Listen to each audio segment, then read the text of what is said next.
Hello, everyone, and welcome to the Cinematic Schematic, the official podcast of the Cinematropolis.com, your home to thoughtful conversations on film.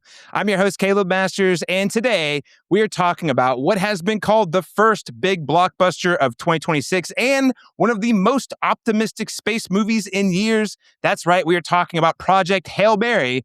We're going to start things as we always do with a quick icebreaker question before jumping into a spoiler-free review of the film where we'll provide a verdict, and then we'll close out the show with a spoiler-filled discussion. Science light, science heavy. You got to stick around to find out.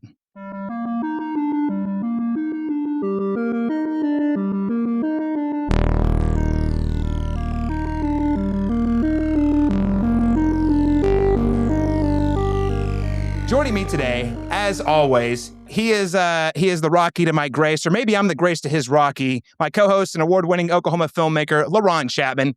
LaRon, welcome. Thanks for having me. I'm excited to be here and also to go on this space odyssey with you. I guess sans Ryan Gosling, although Brock is a good stand-in for Ryan Gosling. I mean, basically Ryan Gosling in my book. The resemblance is striking. Yeah. I think so. And the charisma. Don't forget the charisma. Yeah, he's got the charisma for sure. Well, I guess really our next guest needs no introduction. He is basically Ryan Gosling as we've just described him. Who else better to go into space and make BFF with a space alien? The Brockness monster of art directors, Brock Lay. Brock, welcome back. Also, thrilled to know that Ghostface did not get you. I'm frankly very relieved. I'm still on the mend. I feel better. Those compliments for the Ryan Gosling, I think, are going to get me over the top. That was too kind of you, and you guys are great schmoozers. Happy to be here. We only say nice things to our friends after they've survived a Ghostface stabbing. So, we're thrilled you're still here, Brock. Great to be joined with you virtually this time. Glad you could make it. And do you guys like this? Woo! I learned that's how you say hello in Seattle, I guess. I don't know. It's a new thing I picked up. I'll try that next time I'm there. Yeah. I'll see how it goes over. Say that to Paris Burris next time you see her and see what she says back.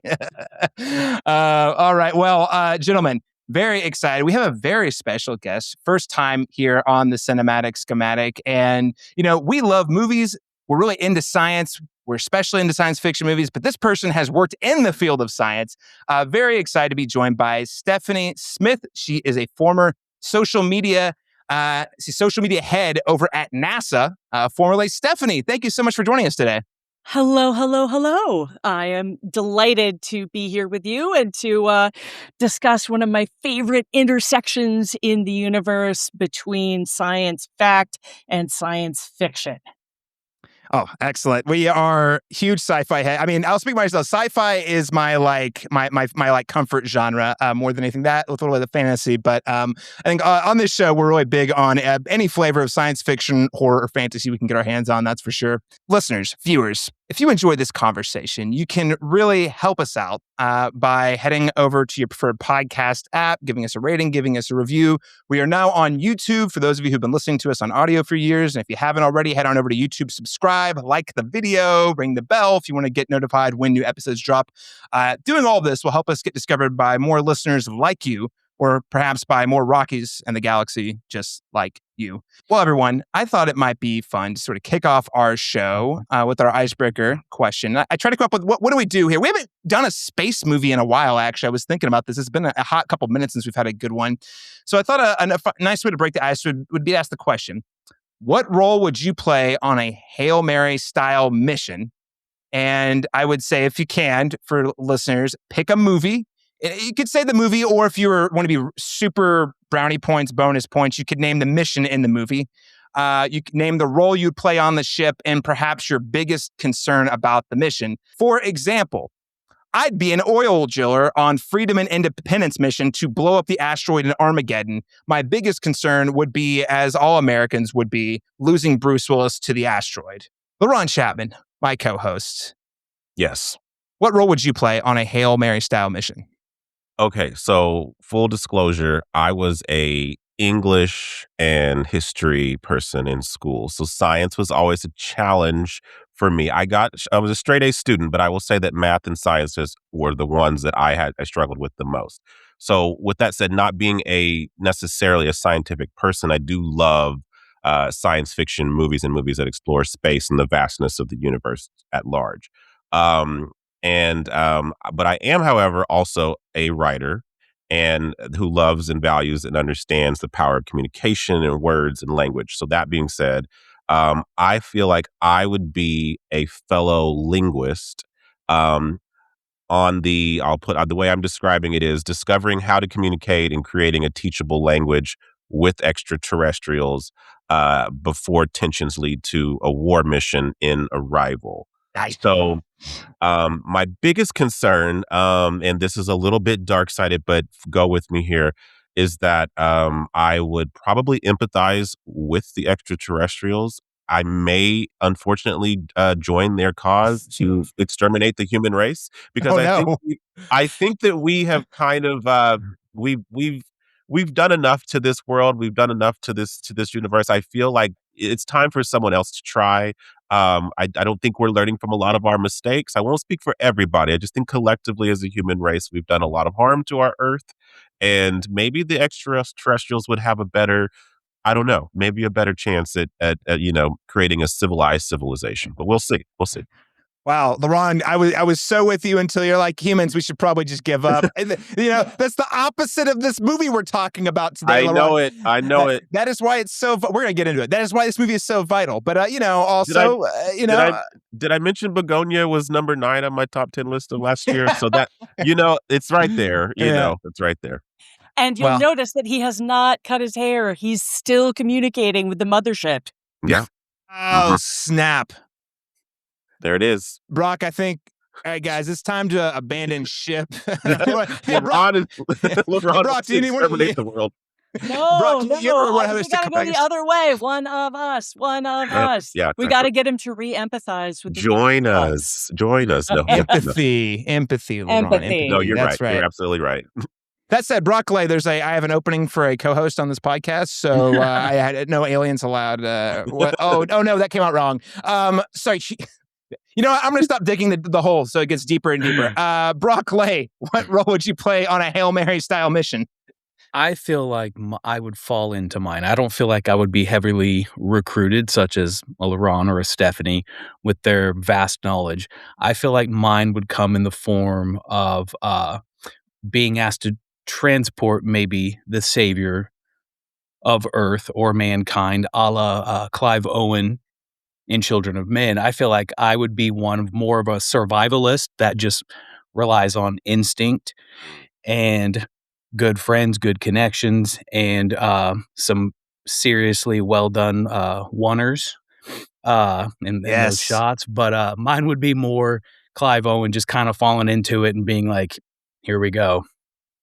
Dude, let's get that movie. Hey, Brock, you want to make that movie?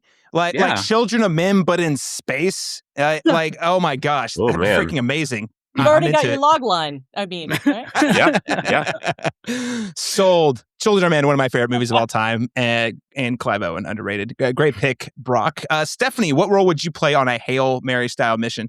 Okay, so like LaRon, my background, my formal training, while it started in biochemistry, ended up in history and in theater. So my degree is in history, and I have spent the better part of my career, whether that was working at .com startups or being a print journalist, an online journalist, and then eventually doing 15 years of social media at NASA and the Jet Propulsion Laboratory. I'm a translator. I translate between very scientific and technically minded people and people who are not, and trying to find authentic touch points. And more than that, the cultural references that make something relatable and resonant with the intended audience. So I could see myself being like a combination of both Lieutenant Uhura, communications officer from Starship Enterprise, and C-3PO, our protocol droid, which I guess means I'm going to look like Dot Matrix from Spaceballs. Hey, at least you can know that in the event of your demise, that your head can be sold at an auction for $1 million. There you go. C-3PO's head from Empire just went for $1 million this last week. So Wow. great choice, great investment for your ancestor or your descendants rather. So I'm putting good all my choice. eggs in one basket too. The kid better be happy. I love that. Hey, I think that's great though, because we need translators. Across. I love that you say you have to come with like the more like practical, like day-to-day person speak. You bring that the cultural moments and connect that to the science and the highly technical. I've been working with IT folk, a lot of engineers lately in my day job, B2B, and that is a very underrated skill, being able to be a person who can understand highly technical and actually translate to, okay, yeah, but what does that mean for like a normal person who does day-to-day things? So very important in the realm of science, of course. I was kind of torn between two choices. I thought, Event Horizon, that was a pretty cool space movie. Loved that one. And, then I thought, no, I don't want to be the Doctor, because one of two things will happen. One, I'll just snap and go crazy and hijack the ship and get possessed by a demon. And that's not great. The other thing that could happen is I'd be responsible for replacing everyone's eyes that were ripped out due to said demonic possession. Not a big fan of that one. So I thought I'd take another route. I want to continue with the theme of empathy.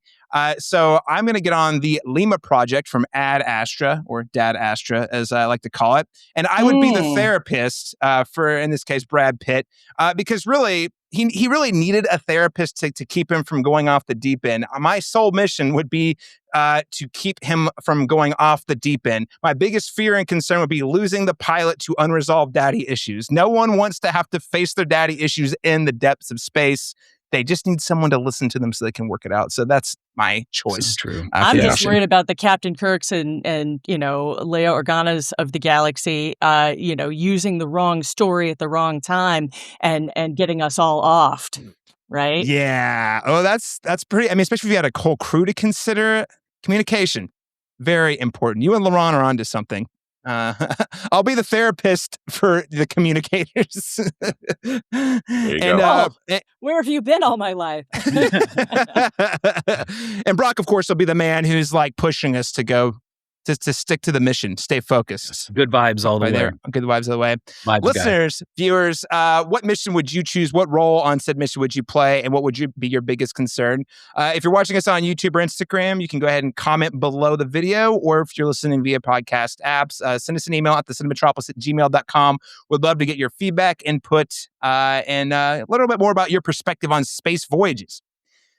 Well, I'm really excited about this next piece because we're going to, Stephanie, this being your first time, and you have such a, as you kind of like laid out here, a really important, I would say, role in the terms of like scientific exploration, discovery. As a big, cinephile group of movie watchers here, I have a lit degree, so, not exactly science.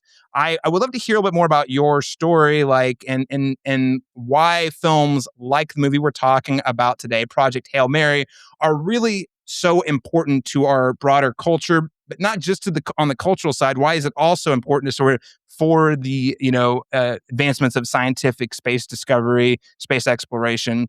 So maybe just to kind of kick us off, if you could walk me through what led you to pursuing a career in the scientific field?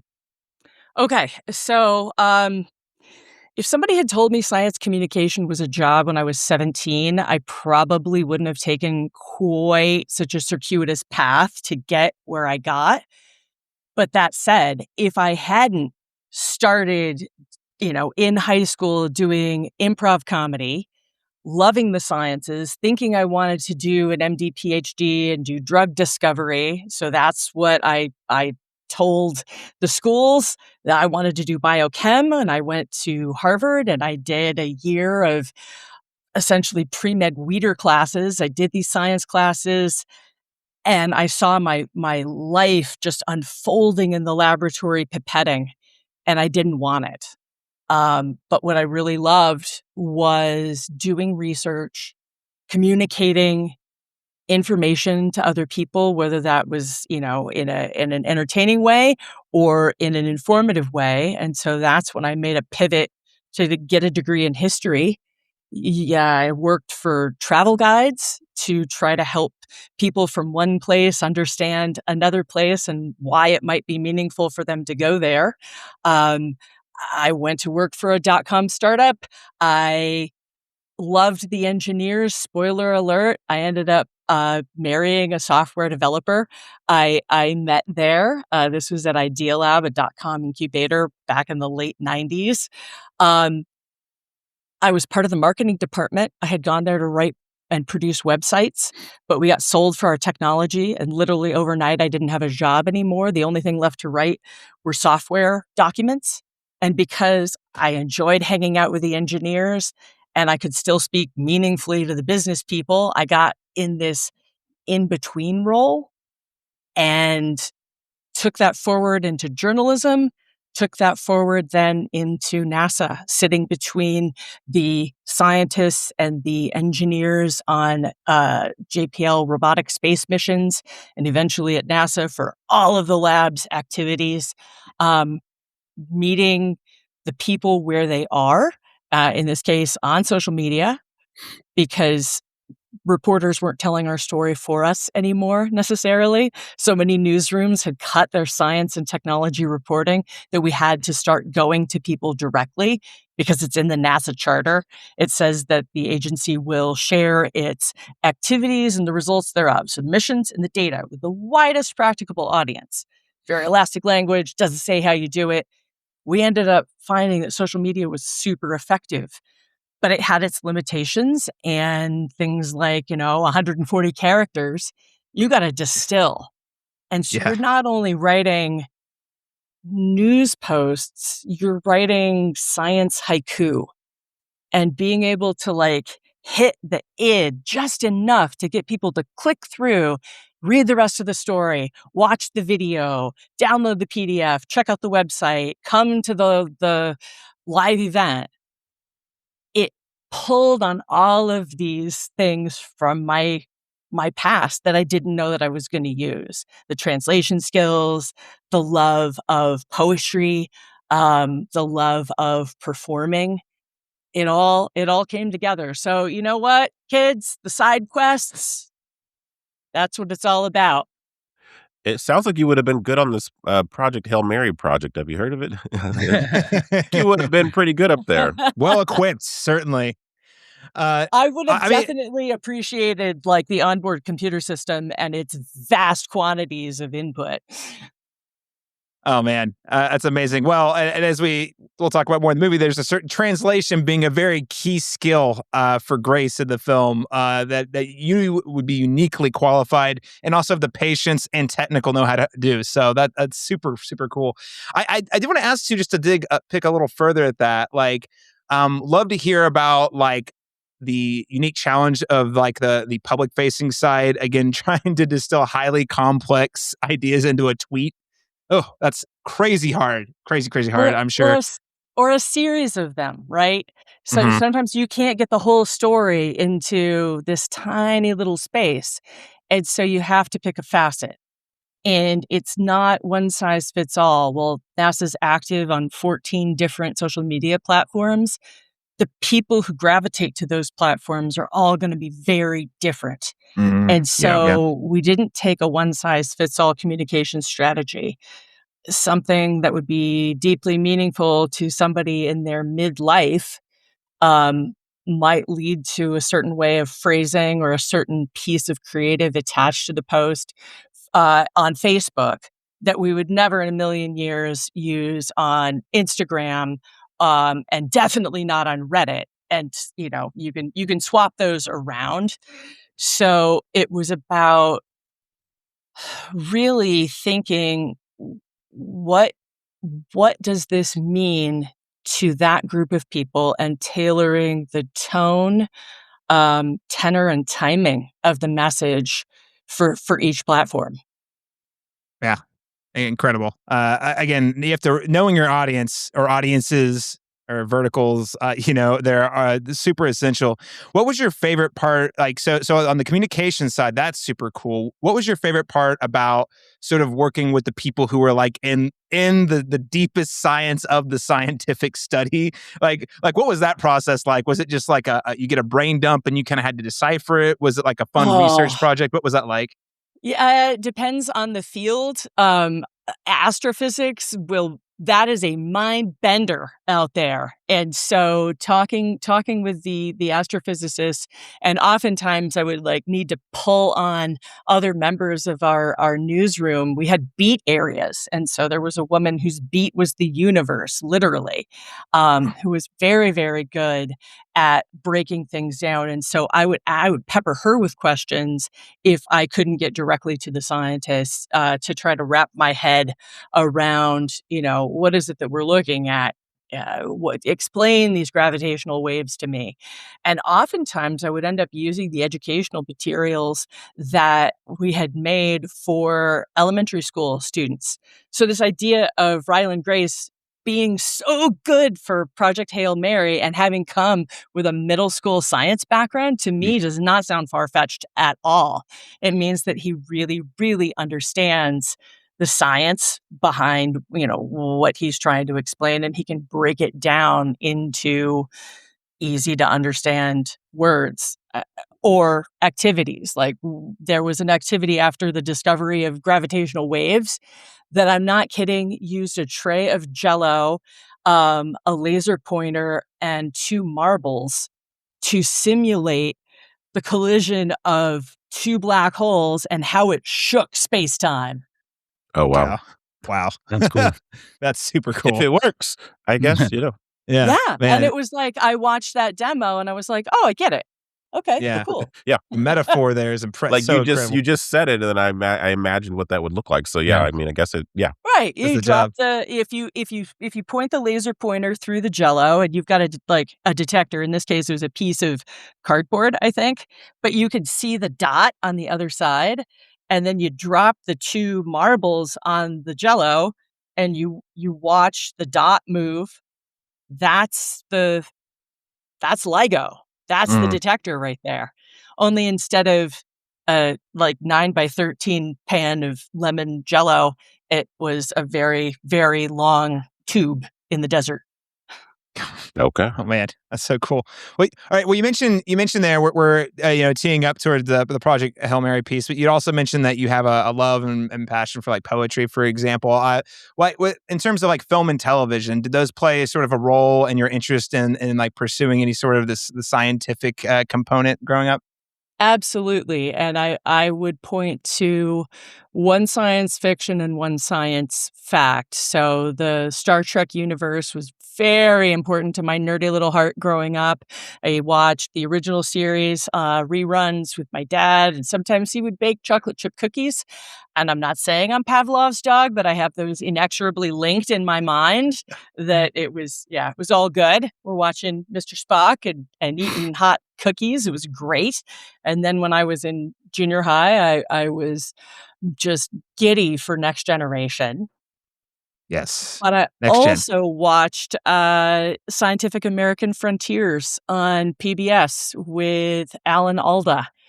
And little did I know that this was going to be the start of a real passionate second career for him in science communication. I don't know if you guys know this, but he founded a school within the State University New York system. It's the Alan Alda School for Science Communication.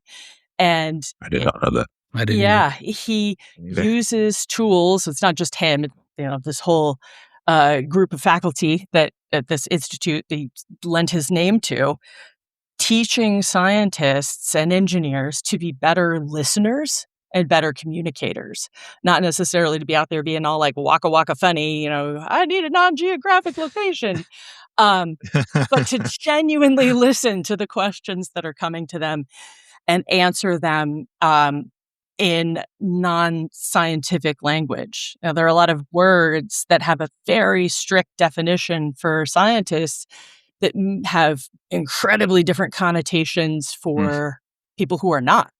So you say like theory of relativity, theory of gravity. Like it just theory.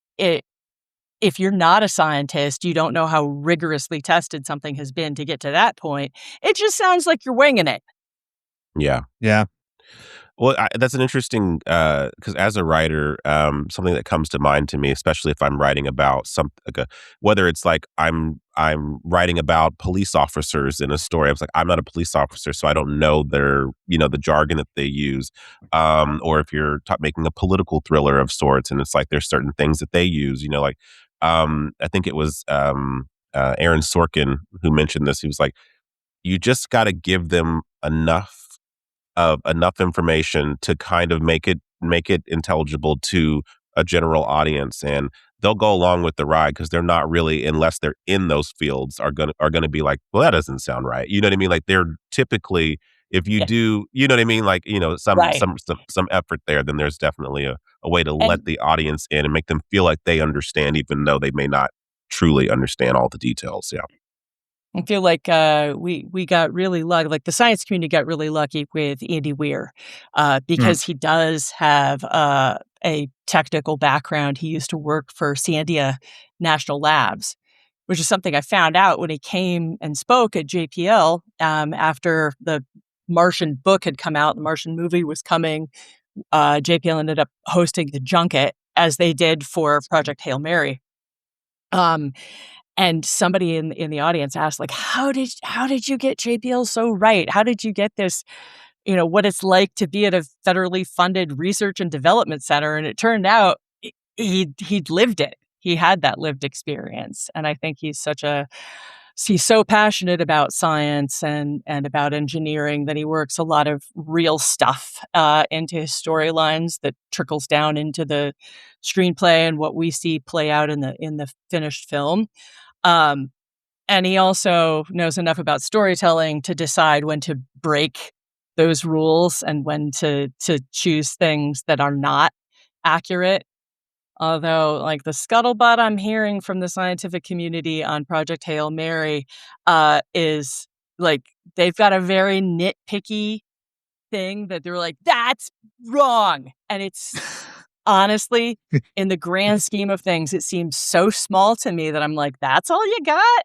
And it's the centrifuge. He doesn't balance the centrifuge. He just puts the samples in one side. You ever had your tires balanced? Right? Yeah. You got you got to move the little weights around so that you don't get this wobble when you spin it. Same thing with a centrifuge. Same thing with a spin stabilized spacecraft. You move balance masses around, and there's literally a spin table in the clean room so that you don't get up there and wobble, baby. Yeah. Well, now every time I watch, that's all I'm going to see. But I wouldn't have known that otherwise. Movie ruined. I'm glad we know this now before we review the film, right? No, just joking. Star rating's already going down. Yeah. I have beef about the EBA suit, but we'll get there when we get there. Well, I think this is great though, because I think the last question, you're talking about sort of like how the scientific community is viewing movies like Project Hail Mary, and Laurent, I think that was a great note you made about like.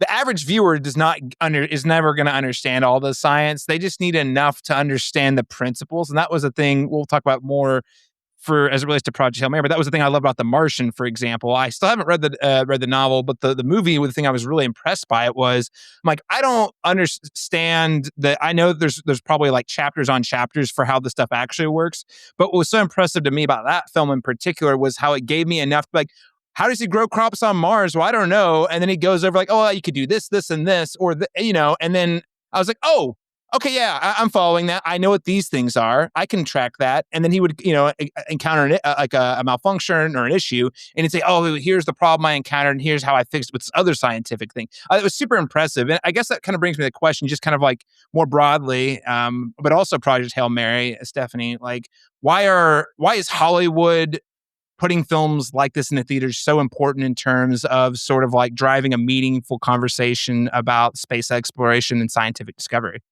It makes it exciting. It makes it a cultural touchstone. I mean, right now, this is the film to see, right? There's a certain social currency that you have, and you want to go on social media and you want to talk about it with your friends, whether you are just, a fan of Ryan Gosling because he's so darn likable and the camera loves him so much, or whether you love space and science, or whether you just need a dose of optimism, or you want to see something beautiful in IMAX, which is cool. Or you have bored kids at home for spring break and you're like, all right, everybody in the car, we're going to the movies.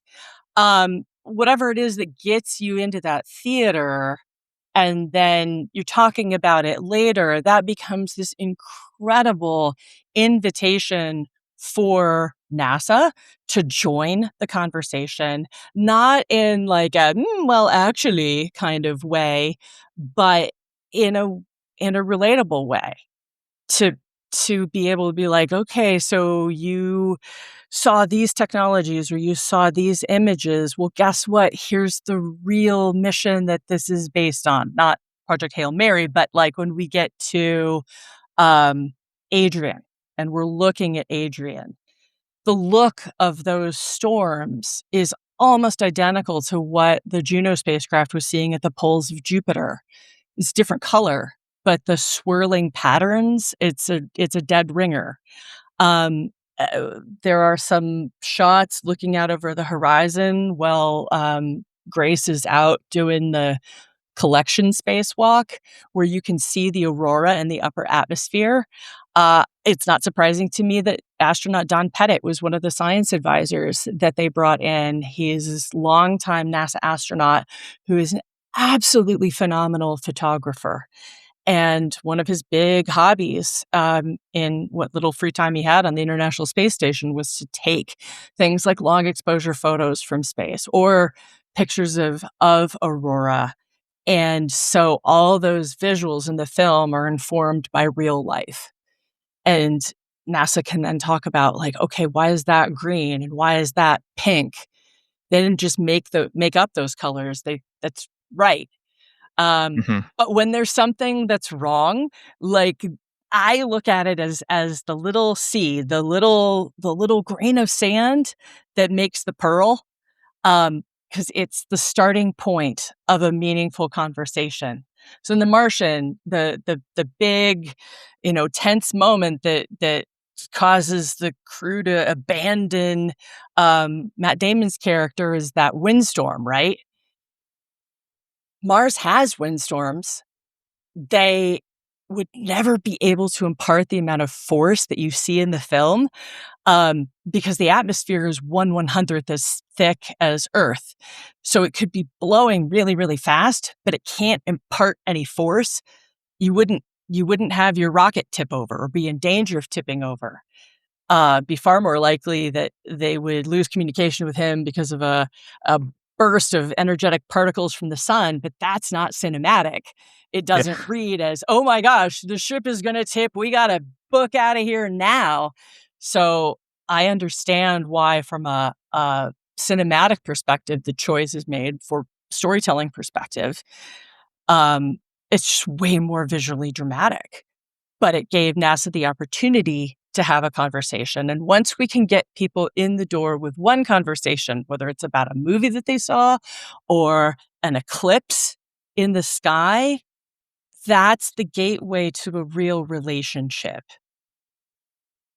So this is why there is an office with a film and television liaison who reviews scripts and decides which ones are going to be worth NASA's time. Usually you can tell which ones those are, not only by the end credits and who they thank, but does it use the real NASA logo or not? Oh, that's a good call out. Yeah. If it's very different or it's highly altered, that is a visual signal that maybe the agency felt it was important to be involved for a somewhat, but they're maybe not all in. Yeah, I get that for real. That's a great visual cue. Well, we have a lot more to talk about. Adaptation, I think, is going to be a big theme, especially like when we get to the spoiler section of the podcast. But I love that you're kind of outlining, even when there are differences, whether that's differences from, like in this case, the source material, but also from the actual science, and the scientists are calling it out. just the fact that like there is a disagreement creates a space for us to all talk about it. And for most of us who are wildly uneducated about any of the nuances here, you get to learn something new and kind of like create that curiosity that I think movies like this are, have really, or at least for me, it's always been a big draw on these movies that are actually trying to do science and space exploration for real. It's like, ooh, I would love to learn a new thing. Yeah, it's kind of an invitation to learn more, for sure. Yeah. But it doesn't have the same kind of like heavy trappings of like, watch this lecture, you will learn. Yeah. You gotta put the cheese. You gotta put the cheese on the broccoli. You gotta put Ryan Gosling there. You gotta dangle him to Ryan Gosling to get people to show up. You gotta put the Ryan Gosling in a spaceship. You gotta say he's a middle school teacher, put him in a spaceship, and people will show up. I mean, and the little glasses and the fox sweater don't hurt. On that note, now that we've had a chance to learn a bit more about, perspective of NASA, for someone who worked from NASA and also worked in the field, let's get to our review of Project Hail Mary. The sun is dying. You are the only scientist who might know what this says. I'm just a teacher at Grover Cleveland Middle. You have a doctorate in molecular biology. I need you to come with us. This is Project Hail Mary. The sun is not the only star dying. Every star was infected by its neighbor, except one. Why? We don't know. Well, according to IMDb, Project Hail Mary is described as a science teacher wakes up alone on a spaceship. As his memory returns, he uncovers a mission to stop a mysterious substance killing Earth's sun, and that's an unexpected friendship that may be key. So, Project Hail Mary is based off of a 2021 novel by science fiction author Andy Weir, as we've already mentioned. And I would say before Project Hail Mary, he's perhaps most well known for the 2011 novel The Martian, that was later adapted for the big screen by director Ridley Scott and writer Drew Goddard in 2015. The film starred Matt Damon. This film, Project Hail Mary, is directed by, I would say, a relatively, I'm going to use the word beloved. People will love their movies. Phil Lord and Chris Miller. They are most famous for their work in animation. They've directed the 2014 film, The Lego Movie, which was a huge hit at the time. People love that movie. But also the Academy Award-winning Spider-Man Into the Spider-Verse and Spider-Man Across the Spider-Verse movies. They produced those. They have not directed those. They've also produced a ton of other animated films, including the sequels to the Lego movies. In live action, they've directed the 2014 film 21 Jump Street and its follow-up 22 Jump Street. I was very surprised looking at their filmography, as much as their names have been attached to so many films. Didn't realize that the last live action film they actually directed that saw release under their name was 22 Jump Street. So over a decade. Most notoriously, they were fired from Solo: A Star Wars Story midway through that production, and they were replaced by Ron Howard. And we all on this podcast know how that one turned out. I do want to note that Drew Goddard is also back as the writer. So he adapted the Martian, and he's back to adapt Project Hail Mary. This film stars Ryan Gosling as Ryland Grace, as we already mentioned, but also Sandra Hüller. We have big Sandra Hüller fans here on the podcast as Eva Stratt. And listen, I have to ask before we get to like the review. Ryan Gosling, are we in on him as sexy middle school teacher without a love interest? Yay. Brock, what are you thinking? Yeah. All right. I mean, he is Brock. You and him are one after all. So yeah. He's like, who, me?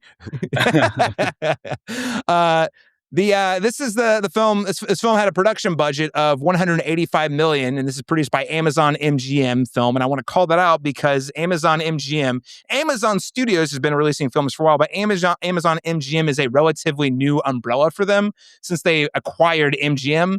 And frankly, they've had a series of box office flops. So this is their first big hit. So Project Hail Mary was opened to $80.5 million domestically in its first weekend, with an additional $60.4 million overseas. So $141 million worldwide total in the first weekend. It's also continued to be a huge hit in its second weekend, and we're now heading into weekend number 3 by the time people are listening to this show. So it is Amazon MGM's biggest film to date. Really quickly, before we get into reactions, who here on this podcast has read the novel Project Hail Mary? Present. And accounted for. Beautiful. And so, Laurent, that makes you and me the layman here. Yeah, we're the laymen. Yeah, we don't know what we're talking about. We're just watching the movie. With that said, Laurent Chapman, what did you think of Project Hail Mary? I like this a lot, actually.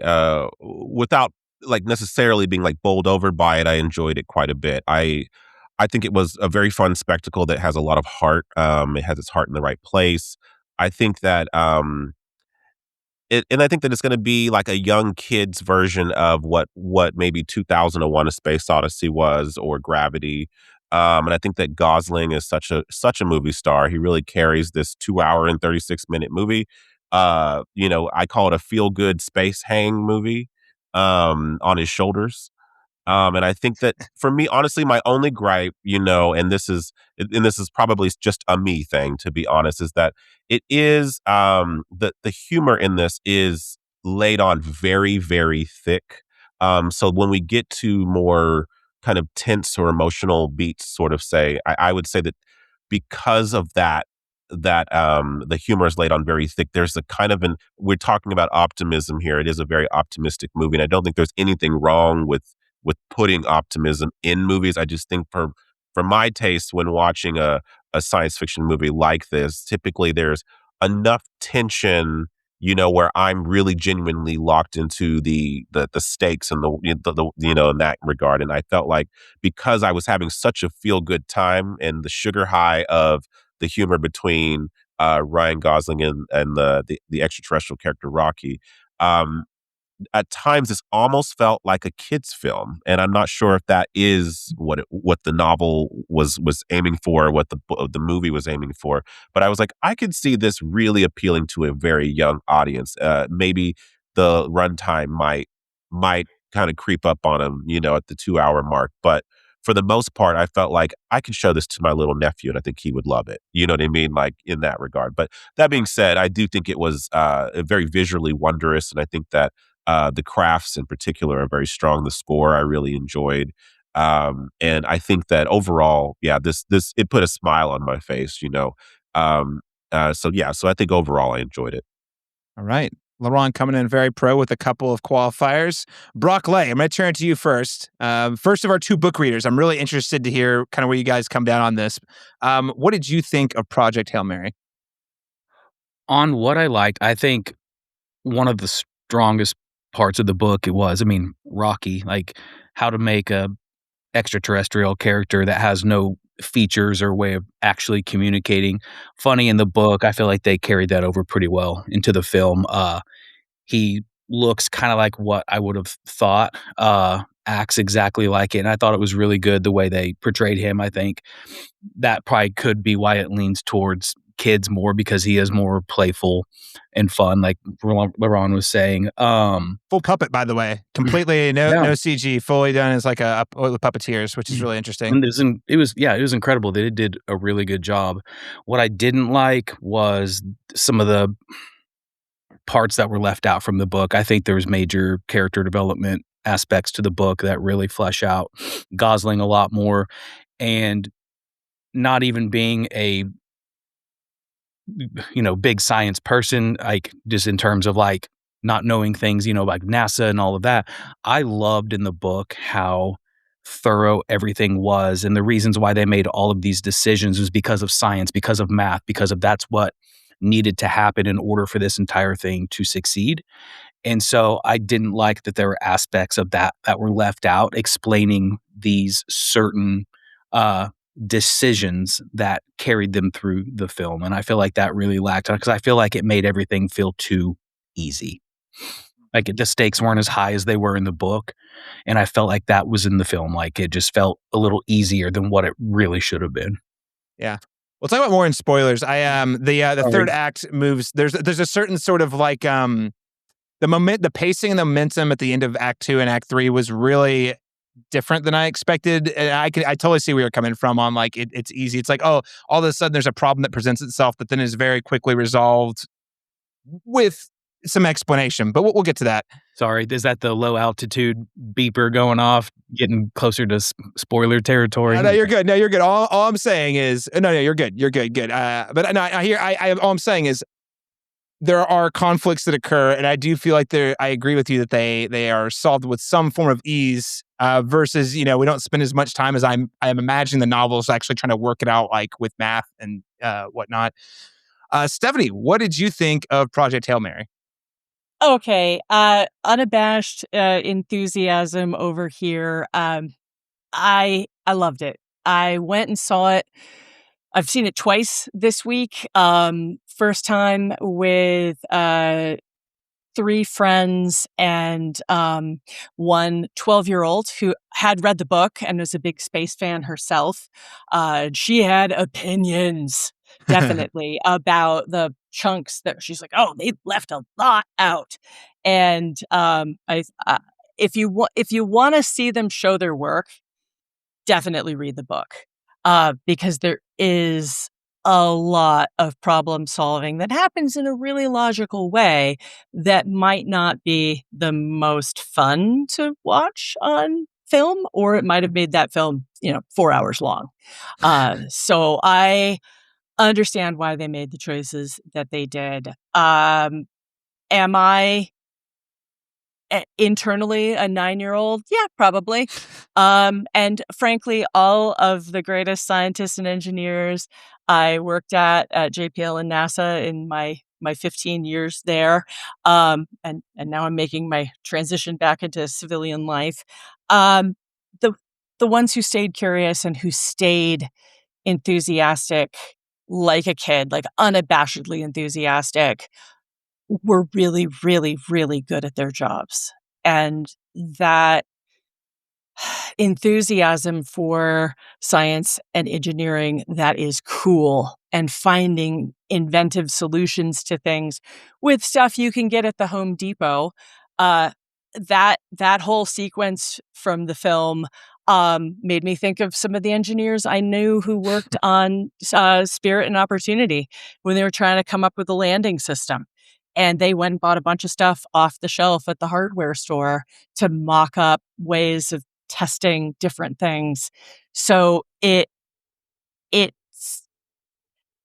felt authentic to me. And I know that I'm coming at this from a different point of view than most of the people watching it, but I appreciated it. And I also appreciated the optimism. It's a bleak time in a lot of ways. And so if I can go sit in a theater and feel good for a 2-hour and 36-minute runtime, I am here for it. Yeah. No, I appreciate the enthusiasm, and I've also seen the movie twice. I saw it at an early presser. It was just standard, and I was like, nah, I need to see this. And my wife also wanted to see it.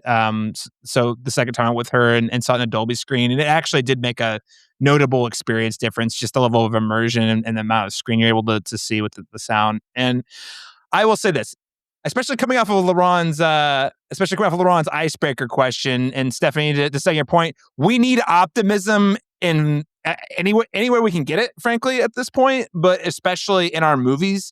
And listen, I know that in general, science fiction is known for being sort of like oftentimes the one that's a little more like of a downer in terms of how it's exploring a lot of different themes and how it's using science to sort of explore dark sides of humanity. It's really nice to get a movie that is just really clearly enthusiastic about the science. There's not a bad guy. There's just a problem that needs to be solved. And I appreciate that it's a story about how compassion, empathy, collaboration, and like just innovation with science is sort of the answer to helping solve the problem. I think that's really a key theme, not unlike Arrival, which LaRon, you mentioned earlier. I think this is a vital type of story we need. And I thought Gosling was a lot of fun. I will say, just in terms of like experience of the film, I thought the pacing was a little jarring at times. LaRon, that sort of ties to the tonal component you were mentioning earlier. The jokey stuff worked really well for me for about the first hour, but by the time we get to hour 2, it had sort of deflated the stakes a little bit. Yeah. That doesn't mean I wasn't laughing at it or whatnot. It's just there's a couple of times where it's like, oh, things got real serious.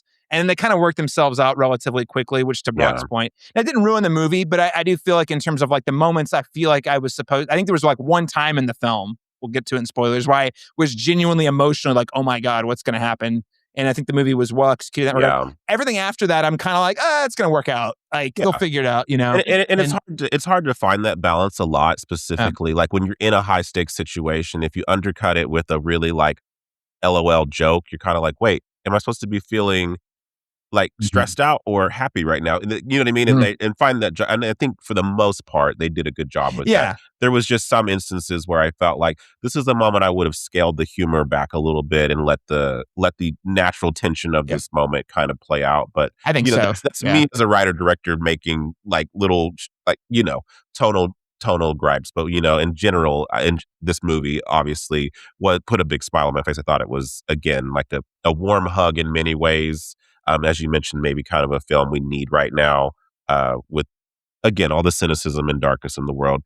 If you want to smile for 2.5 hours, that's probably a good thing. Well, and not only just the distraction component, it's like, oh yeah, you're getting the air of like getting positivity, but like I really think it's important that people see that, no, we can problem solve. There are ways to problem solve without violence. Like, you know, there's another version of this movie that goes very differently when he meets Rocky, you know, and that is just not, this is the kind of story we need to remind to lead with a lean into curiosity with compassion, not fear. So all that's I would say that's like a small gripe and more of a nitpick than it is like a huge like mark against the movie. I will say my bigger complaint is, again, does not ruin the movie, but I did feel like we lacked a lot of interiority for Grace, Ryan Gosling's character. And I suspect we'll get to it more in spoilers, but I do understand that in the novel, it's a lot more clear that he's lost his memory at the beginning of like, he wakes up with basically no memory of what's going on. And the movie, the first time I saw the movie, I did not pick up on that. I was so confused for the first 20 minutes. Round 2, it tracked a lot better, but I still felt like in general, there was a lack of interiority to the character that I really think would have helped me kind of like understand some of his decisions a little better. Didn't ruin the movie. I think Grace is super charming. Ryan Gosling was great. And at the end of the day, the ideas he represents and the way he problem solves are more important. But there were a few times where I was like, I'm surprised he felt that way. Or, why is he? I don't really fully understand why he's making this decision here. And so there's a little bit where I wish I could have gotten just a little more. But overall, I'm very warm on the film. I think this is a great time at the theater. What did you guys think about, you know, Lauren, you already mentioned some influences. I'm thinking of Interstellar as a major one for this, you know, coming in on its, 100%. I mean, Stephanie, I'll throw it to you. I mean, just kind of, especially given your background, like, what did you think about the way the film depicted space, especially without green screens? Oh, wow. Okay. So, man, all right, where to start? And I'm thinking about Interstellar 100% right now. There are things there were visuals in the film that we could talk about in the spoiler part that were very reminiscent of like the Tesseract scene when you're in 5-dimensional space in Interstellar. Don't mind spoiling older movies. 12 years. It's 12 years old. We're past the point. The statute of limitations has passed. Right. You reached it. Yeah. Okay. Yeah. Caleb, you're absolutely right that we do get a lot more of the internal dialogue and the character development in the book. The first, I would say, 5 minutes of the film is 10% of the book. They really collapse that timeline. There's so much more that's going on. And it's really funny the way that it's written. It's got pathos. I don't know, for anybody who's had weird medical or any kind of memory issues, it is a lot clearer than what you see in the film. As are a lot of the other technical solutions that we see to problems, all manner of scientific problems. So, other films, Gravity, for sure, The Martian, which is, you know, this is the same DNA between Andy Weir and Drew Goddard, right? You've got this story of survival. I liked that there is, it's not just one character for so much of the film.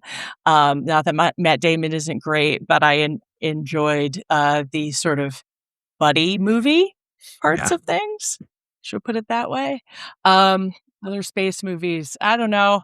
The robotic arms, the AI, we've seen that go in very different ways in other films. You look at 2001, that onboard computer is nothing like HAL. No, Thank No, goodness. no, not at all. And there was a lot of hand waving about some of the technology, both the propulsion system on the ship and the life support systems, where I'm like, is this set now or is this set in the future? And, Yeah. you know, Yeah. That was I guess my one other like nitpick, and I felt less annoyed by it in the second time. Just I should say I thought The Martian did a better job at explaining, giving us enough science for things to really track logically from a plot perspective. Whereas this movie, the first time I saw it, there was at least twice where I was like, yo, I feel like I looked away from the screen for like 2 seconds and I don't know how they got to this point. Specifically with how he's communicating with Rocky. That one was, again, we'll talk more about it, but that was like a big, wait, how did that happened really fast, yeah, there was some hand waving. Don't worry about how we did this. The book definitely goes into and Fourier transforms and linguistics concepts that are that's I don't have a degree in that. Yeah. I know In some enough to ways, it know what I feels don't know. in some ways it feels like the film is just more focused on the relationships between these two characters than it is about the mechanics of everything. And I understand that maybe the book is probably a little bit more balanced in that way in terms of drilling both of those points home. Too far the Too other far way. too far the other way. Okay. Yeah. Right? And I just- and the pendulum, like I'm in it. Like I've spent a lot of time professionally trying to understand dense scientific concepts, and I would get to a point where I would just be like, okay, I'm just going to have to take your word for it because I'm not going to stop to look this up.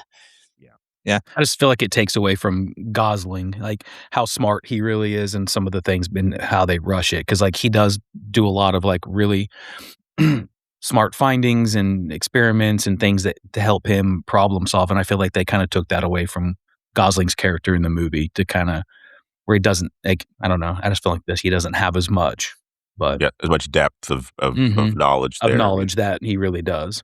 Well, on that Well- note, I do want to touch. I do want to. I mean, we've already mentioned it, but sort of there is that tension between like the comedy and the drama stakes. Brock, I'd be interested to hear, especially having read the book, like how well do you think the film balanced the two between like science versus silly? Like, I mean, obviously, I'm hearing like you're not super crazy about how they handled Grace. Like overall, were you pretty?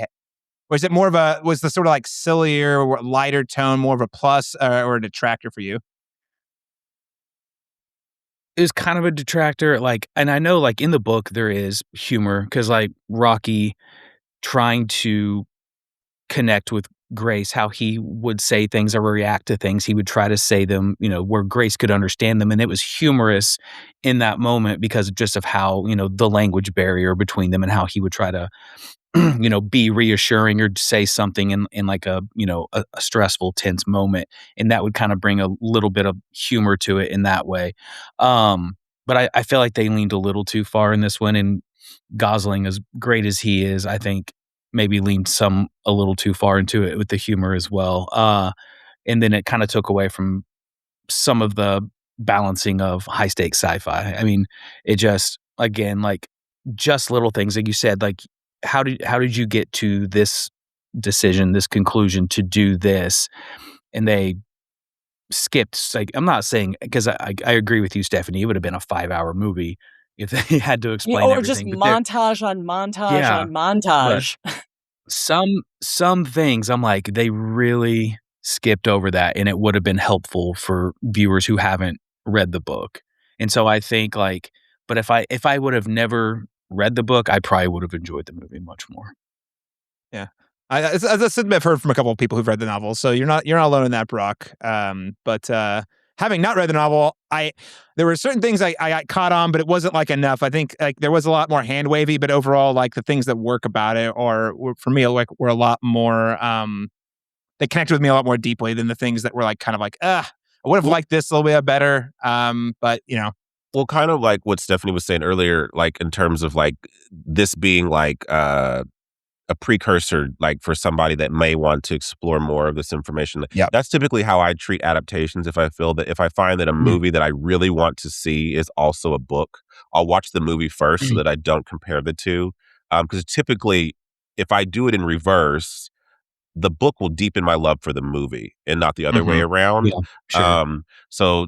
But there's obviously some instances where this was not the case, like Harry Potter or things like that, where obviously as a kid I read those things, deeply. But yeah, I think in this regard, like I'm more curious to read the book because I've now seen this movie and to learn more about maybe some of those gaps that are there in the book. I mean, in the film. Well, I think I think Lauren, that's a great point too, because it's worth talking a little bit about adaptation here. And again, Stephanie or Brock, feel free to weigh in, particularly as it relates to Project Hail Mary. But when it comes to adaptation, Lauren, I kind of follow up more of your school of thought. Like, here's what I've come to. There are the people who are constantly, anytime, especially when it comes to from books to basically anything else, there's some people, and I understand where it comes from, and I'm not saying they're wrong, but they'll get really hung up on all these things that are missing. And sometimes I think they're right. You're like, oh yeah, that seems like a really important thing. You kind of just X'd out of there, But there's other times where it's like we're saying we can't have a 5-hour movie, or even if you have a 5-hour movie, that's not going to be a fun 5 hours to watch. Like it's not paced the same way. So when it comes to adaptation, like the way I always look at it, I would love to hear what you guys think about this too, is you really have to consider the strengths of the media. Like, when you're reading a novel, you can really get in someone's head, especially if it's like written from the first person. But if it's written from like a third person point of view, you can see more of the players on the field and sort of like spend more time with the characters in a way that you can't on like on a big screen. You've got, like Stephanie was saying earlier, you got people's butts in seats. How long can you really hold their attention? If you're doing a bang up job, 3 hours at the most, and it has to be like a home run if you're hitting 3 hours. It's really more like 2 hours. For the most part. And so you have to make certain choices. What is going to be engaging for a 2-hour experience? And then you also have things like television where it's like, whoa, it's a TV show. Actually, we've got 8 hours, but every episode has to be paced like an episode versus like a movie where it's like one thing. I also lean on video games a lot. There's a lot of video game adaptations that are happening right now. And then video games are a whole other thing. It's really hard to adapt them oftentimes because part of what makes them so unique from a storytelling perspective is the fact that you are engaging with the story in real time. So I don't know. I say all that to say, when approaching adaptation, I think this movie generally makes very smart choices in terms of who are the characters, what are they about, what is cinematic space, what is the human connection? Well, it's mostly Grace out in space with Rocky. So like, let's lean into the fact that he's building this relationship with an alien. Let's have fun with it. So I don't know. I having not read the novel, it seems to me as a film goer that the choices they made were probably the smarter ones, even if I do wish there was a little more depth there. I have spoiler stuff that I can't say that also pertains to that. So okay.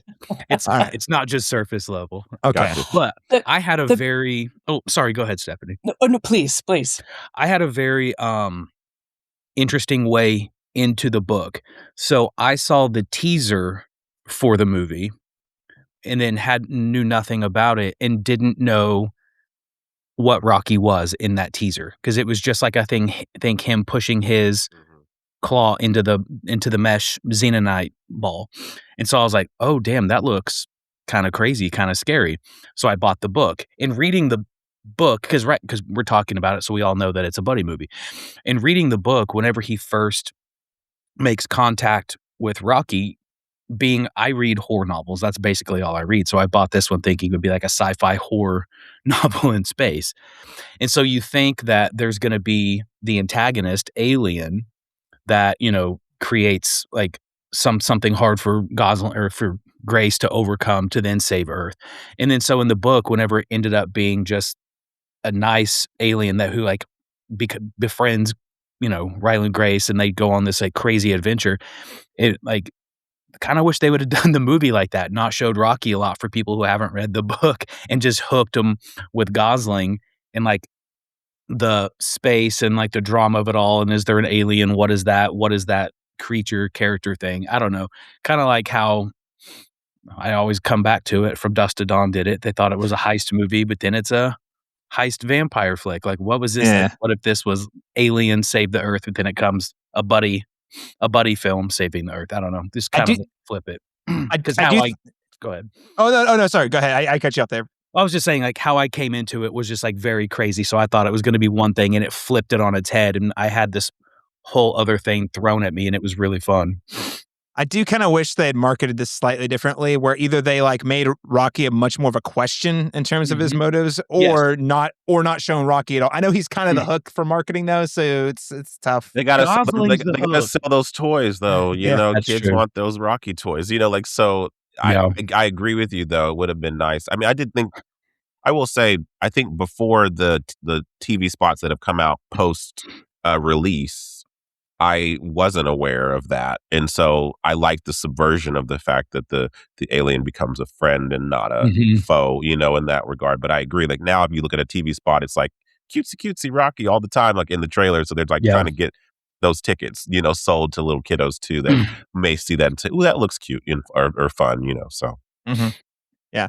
Well, Stephanie, you were about to say something. You know, we were talking about like the adaptation. What's your take there? Oh, I wanted to touch on my biggest sort of suspension of disbelief moment was the character of Strat and her plot role, where she is basically this sort of like Deus Ex Machina who makes bureaucracy go away. And, like it and the very fact that the character name is Strat or Strat, I guess, if Dutch in the book and German in the movie, it is an interesting strat to move things along and to get the nations of the world and the science community all rallied under one person to one common goal, and honestly, there's a bit more believable bureaucracy that happens in the book that doesn't happen in the film. Film doesn't have time for it, right? And you want to get to the story, you want to get to the buddy relationship, you want to get to some, to these amazing places in space, but like they're absent that character. I don't think that you could ever pull something like this off, even with having the stakes be all of humanity and maybe a third of the planet is going to die if you're not successful, if you don't throw this Hail Mary pass. Yeah, there are a lot of times when we saw Don't Look Up a few years ago, and that's one that at this moment in time feels like the much more realistic reaction of the world at large, and which is why I think having movies like this released are very important to remind us all that, like, sometimes if we work together, look what we can do. Look what we can accomplish together. Yes, exactly. Well, much more to get to in spoilers, I can tell. So let's just move right along. Before we do, though, give a letter grade verdict. So how would you rate this film? What letter grade would you give the film? And should people see it? Brock Lay, I'll start with you. What letter grade would you give Project Hail Mary? I will give it a B. If I had never read the book, I probably would have gave it like a B+, A-. But I'll just leave it at that. B. Should people see it? Yeah. Oh, totally. People should totally see it. It's a beautiful film. It's a funny film. It's a heartwarming film. Yes. Yeah. So B. I take the B. LaRon Chapman, what letter grade would you give Project Hail Mary? I'm also going to give this a B with the added footnote that I think that this will have like a high rewatchability factor. Since it is it moves very fluidly and it's consistently entertaining throughout. We kind of touched on the green screen aspect of things, that they didn't use any green screen here. I think that is something that added a nice texture and weight to this. So I think that, because typically you would use that as kind of a crutch to, unfortunately, a lot of movies just can't bring to life certain things in the material world. So it does feel like in that regard, they did a really good job of making everything you're seeing really feel immersive and like you're there. So I'd give it this a B, but I do think that it's a highly enjoyable film that that you could put on and again get your sugar high, if you will. Sugar high, you need your optimism fix. Yes. Get unlocked optimism. Stephanie, how about you? What letter grade would you give Project Hail Mary? I'm gonna give it an A for amaze. I am in. There it is. It's got space. Look, there it it's is. oh, yes. Fist bump. I'm not saying it Rocky style, because I don't want things taken out of context. I enjoyed the science. I enjoyed the visuals. I enjoyed the humor. I enjoyed Ryan Gosling. I enjoyed the practical effects. There's a warmth to puppetry that I don't think that you can get from CG. You don't fall into that uncanny valley of this is weird and it's not natural and it's not right. I I don't know. I want to live in that world. It seems very nice. And to visit it for 2.5 hours in a situation where you could go see it with your mom and your dad or your friend's kid or anybody in between. Yeah, I'm here for it. Yep, my kids loved it. I love to hear it. I love that it's a wholesome family film you can take that's actually about something. It's not just like a distraction. Like there's like a real like weight to the story. Yeah, no, I'm gonna lean. I have oscillated. The first time I saw it B-, but the second time I'll go up to a B+. Seeing it on the Dolby made a really noticeable difference. And I also was able to follow. I was very confused about, especially in like the first act. First time around. Act 2, though, or the second time, tracked way more clearly to me. And I think for everything you guys have said, all the upsides, the practical effects, Gosling, the score, the visuals, man, there's just so much that works about this film. And the fact that we're able to get a film at this budget about space exploration at this point in time where Hollywood is really an incredibly volatile state. I feel really lucky. And to see it so well received puts a big smile on my face because that means we're likely going to get more of them, God willing. So overall, B+, highly recommend people check it out. See it on the big screen, really, like seriously. Go to a theater and watch it. It not only does it deserve your money because it's a good movie, but it is a very clear ad. If you're a person who only goes to the movie 3 times a year, make Project Hail Mary one of them. I'll say that right now. Looked way more expensive than $180 million. It did. No, seriously. And the visuals in the theater, I'm going to say this, but also the sound design. Mm-hmm. I like when there was score, when there was Foley, when there was not. When there was not, the moments that were like I could feel myself holding my breath. I could feel the people next to me holding their breath. That there was this collective tense moment that really upped the emotional stakes. Except for when my kid goes, why is it, what happened to the sound? I'm like, shh, I'll tell you later. That's what happened. Yeah. That's cute. But look up the chicken wire and LEDs video for the collection of the infrared astrophage. Then for practical go online effects. It was amazing. And search for Spitzer Space Image Telescopes. You see, photos. it was just an invitation to learn more. See, guys, that's what we were talking about at the top of this. So it asked, why is it so quiet? I'll tell you later. Then you explain it later, and then it's a teachable moment. Beautiful. And then we're going from how did they do it with practical effects to like where did they get the real thing? What are they modeling it after? I love it. Love it. Science is cool. Let's do it. Science is cool. Before spoilers, what alternate media would you recommend to people who really enjoyed Project Hail Mary? This could be a film, television show, novel, a song, video game. And I'll throw it to you first, Stephanie. What would you recommend to listeners and viewers? If you liked the book, if you liked the movie, go check out The Real Deal. I'm no longer a NASA employee, but I would be remiss if I didn't point out NASA Plus, which is NASA television, streaming, ad-free, huge catalog on demand, but also live events. And as of this moment, April 1, no fooling, the Artemis 2 mission is set to take off with a crew of 4 intrepid humans. to go and circle the moon. This is the biggest step in human space exploration since the Apollo program. It will put the first woman, the first African American, and the first Canadian beyond the moon. And it is our next step in deep space exploration. And you can watch it. You can be there live, and you can stream it on your phone, Roku, Apple TV, anywhere you get your OTT media. That sounds awesome. Incredible. Yeah, seriously. That's what I'm doing. I'm making sure I subscribe to that. You just sold me on my that. Calendar. Yeah. No. That's amazing. Again, just what we're able to do, like not only are these space launches, but the fact that you can just stream stuff like this anywhere on any device is frankly just a miracle. It feels like. And during cruise, they're going to be streaming. They're going to be live streaming from inside the capsule. They're going to be streaming from outside the capsule. You're going to see the moon. You're going to see Earth from a point of view that you may never have seen live before. Wow. And Reed, Christina, Victor, and Jeremy, they're the real deal. They're fantastic human beings, and I think they represent some of the best of us.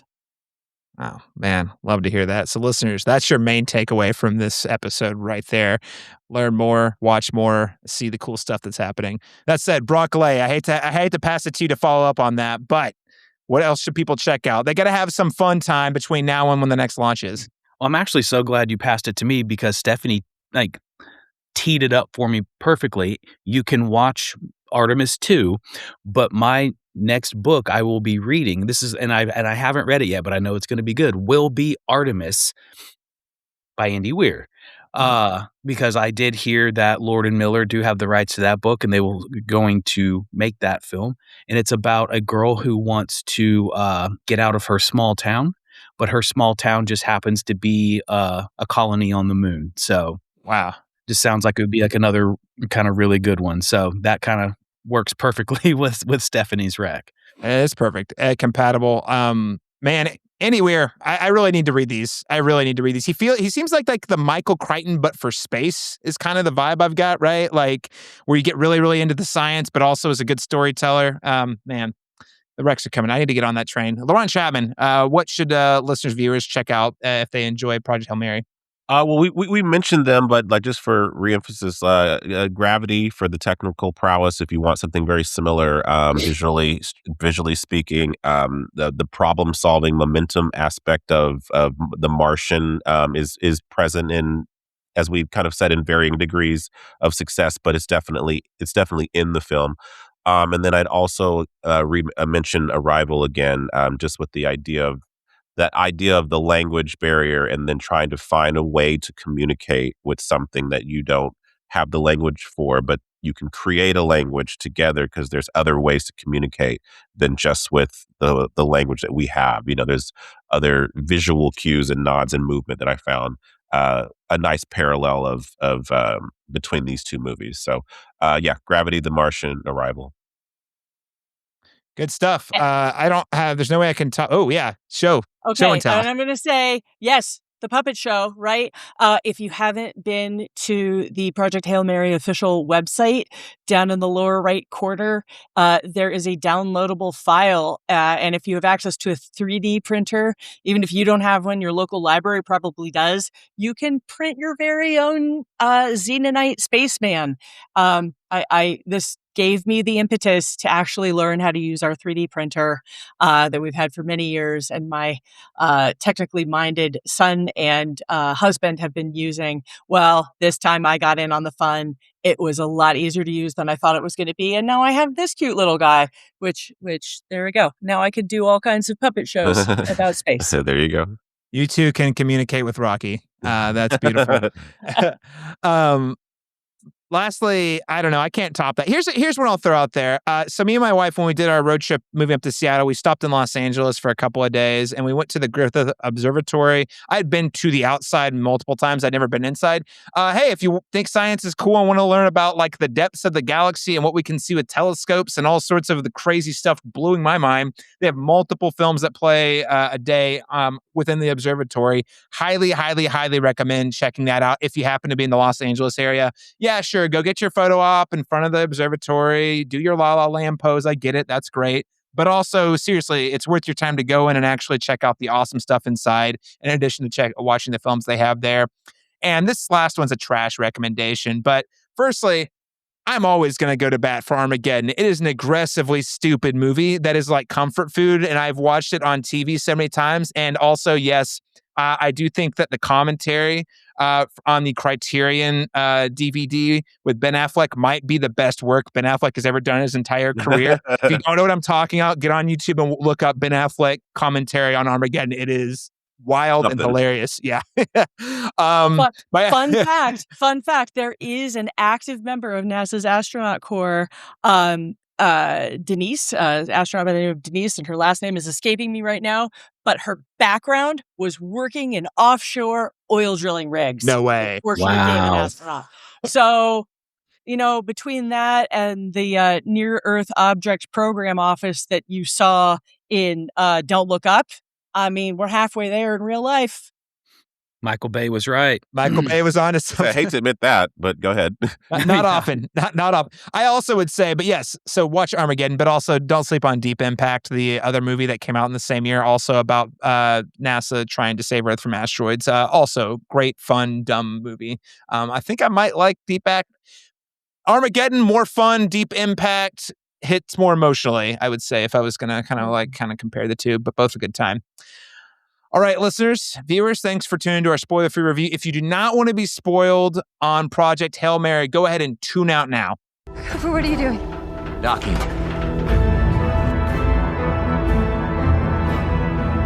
Endurance rotation is 67, 68 RPM. Okay, get ready to match our spin with the retro thrusters. It's not possible. No, it's necessary. All right, are you there? Still there? Okay, go away. If you haven't seen the movie, go to the theater, check it out, and come back. So just to kick out the spoilers, I think, like I mentioned, one of the things that really stuck out to me is one of my favorite things, and it seemed like we're all kind of into the ideas, is the idea of how the film presents science and collaboration as sort of the key to overcoming an impossible problem. And that was another thing we saw with The Martian that's been mentioned a couple of times. I also think it's noteworthy that Grace is an unlikely candidate for the research, but he decides to commit, or at least he thinks he's unlikely. And he's an even more unlikely candidate to be on the space mission and is forced aboard.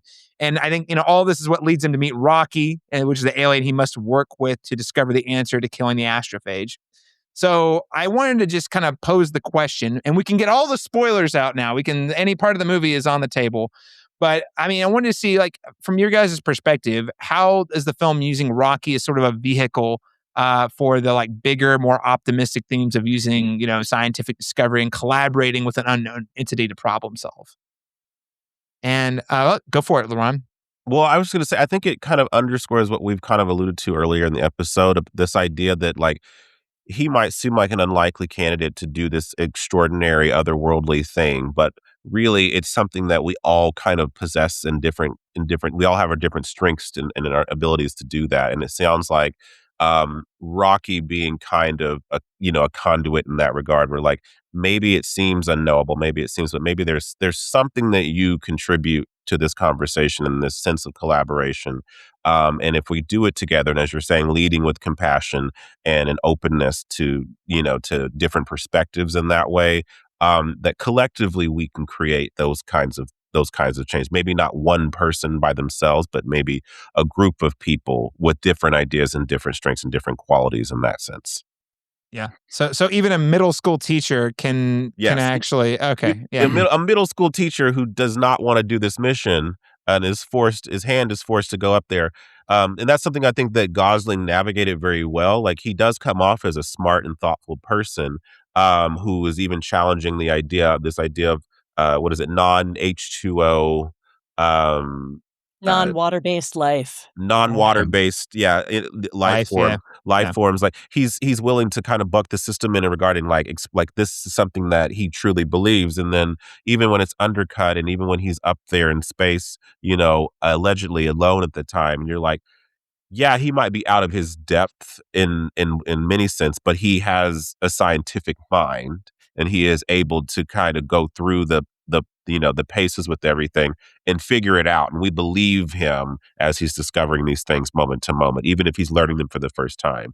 He has that investigative mind to be able to do so. So, like, again, just shows you that, that there is something that we all possess that we can contribute to that kind of change with scientific, but yeah.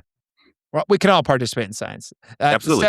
Stephanie, what's your take on this? Like in terms of how we use like that interaction with Rocky as the vehicle for like trying to like, hey, humanity, here's how we problem solve meaningfully with science.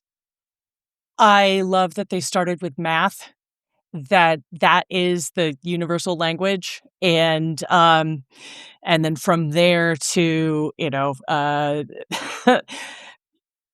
elements, right? One of the gifts that Rocky gives Grace in that xenonite canister is, he at first he thinks it's a crown, or is it some kind of weird handcuffs, and we got some jokes there, but then he figures out that it's two oxygen molecules, and the his background as a middle school science teacher serves him well through this, both in his resilience and patience, but also trying to figure out, where is this other entity coming from? Where's Rocky coming from?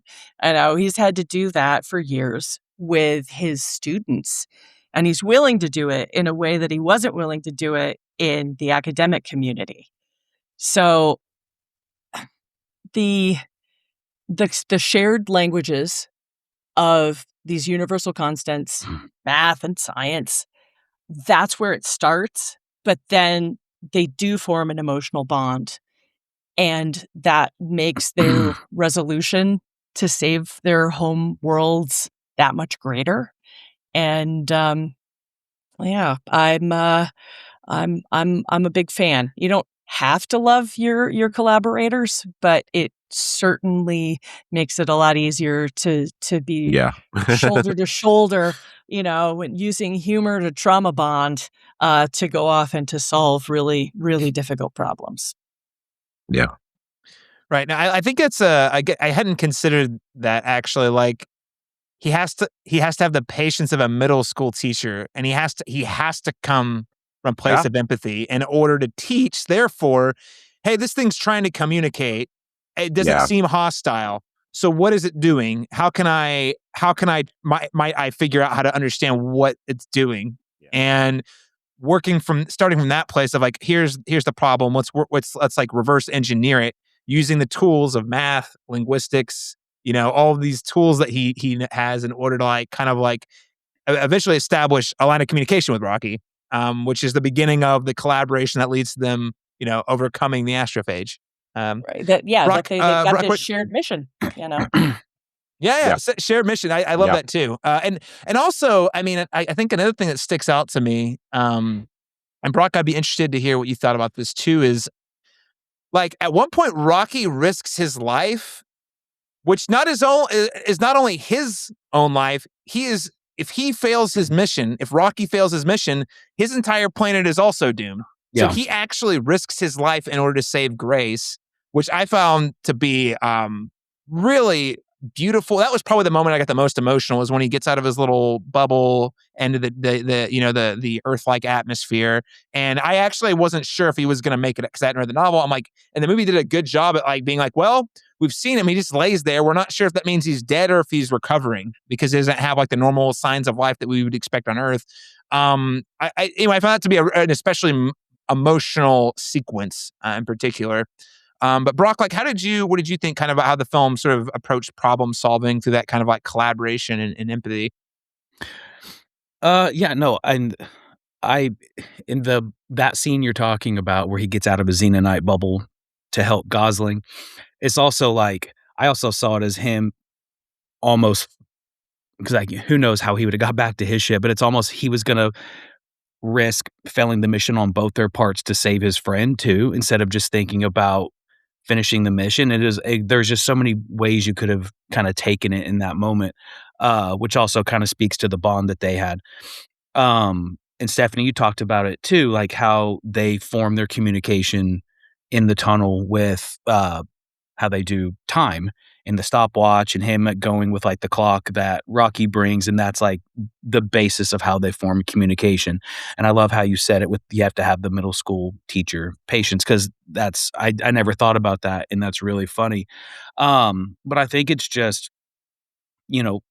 finding that trust in one another because they needed each other for the materials that they don't possess in their own on their own worlds. Like with the Xenonite, that entire mission would have failed if not for Xenonite, but also Xenonite then becomes the problem for the solution. And so the things that Gosling brings to the table is also what saves them. So what saved them initially is what dooms them. And then what Gosling brings to the table is what then again saves the mission. So the real MacGuffin is the friends we made along the way. Exactly. There you go. And so it's just, I don't know, it was cool. Like, because again, with my brain, I'm like, you see a spaceship out in space, you're like, that's an alien, and their sole mission is to hurt me. Because like just from anything you just growing up. So I mean, even like if they're not, even if you're a real astronaut, if you see something in space, you're gonna probably freak out and get scared. I don't know. I guess if you're an astronaut, you're probably built for curiosity, like Stephanie said, so they might get excited, but I would freak. But I mean, in general, I would say, human nature, especially as has been projected in pop culture, is largely like aliens are coming. We're just going to immediately assume worse intent, a malintent. They want resources. Well, they're going to kill us to get the resources because that's what, again, cynicism. That's what we would do if we were like caught in a rut. We would kill them to get the resources, right? Like that's like the worst part of humanity. So we automatically assume oftentimes that something we don't know or understand would do the worst thing we would do in that scenario. So that we must like act defensively. Whereas I think it's interesting where Grace comes at it from that curiosity where, that again is somewhat unique to being an astronaut, but also to being a middle school teacher. He's not, even at one point though, he sees the capsule coming. He's like, well, it could be a message, could be a bomb. It's and I love that the movie kind of zags a little bit with that. And I used to bring it back to the moment when Rocky rescues Grace. I also wonder if there is something like even deeper, which is like, how can we hope to save humanity on like a macro level if we cannot first save humanity at the micro level? Like if we have to be willing to put aside our own goals to protect another entity in order to sort of preserve like the thing about our species that we love and care about anyway, right? I don't know. I'm getting waxing a little metaphorical and reading into it a little bit, but the whole exchange was really, really beautiful and made me think it's like, maybe it's why Grace goes back to save Rocky. If Grace doesn't go save Rocky, it's like, well, this guy saved my life and I wouldn't even have the answer to the solution without him. So do I selfishly just go back to Earth, or do I sacrifice what's best for me in order to save Rocky, who had already saved? I don't know. I just like that. There's like this really interesting idea about like putting others first, even like the mission, and to a certain extent, the personal mission and sort of like separating that from the larger mission. Anyway, I'm rambling about a lot of different things related to the interaction with them. Well, maybe here's a different question for you guys. Do you think this film earns its optimism? Because I think we've kind of talked about there's like some tonal, like this is very light, goes down easy. Sometimes it seems like the solutions are a little too easy.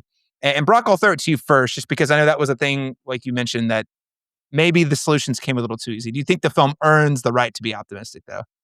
I do. I mean, when we continue talking about it, like to put in all the science and math and stuff, it might have drugged the film down and kind of pulled away from that optimism or that shared chemistry that Rocky and Grace had.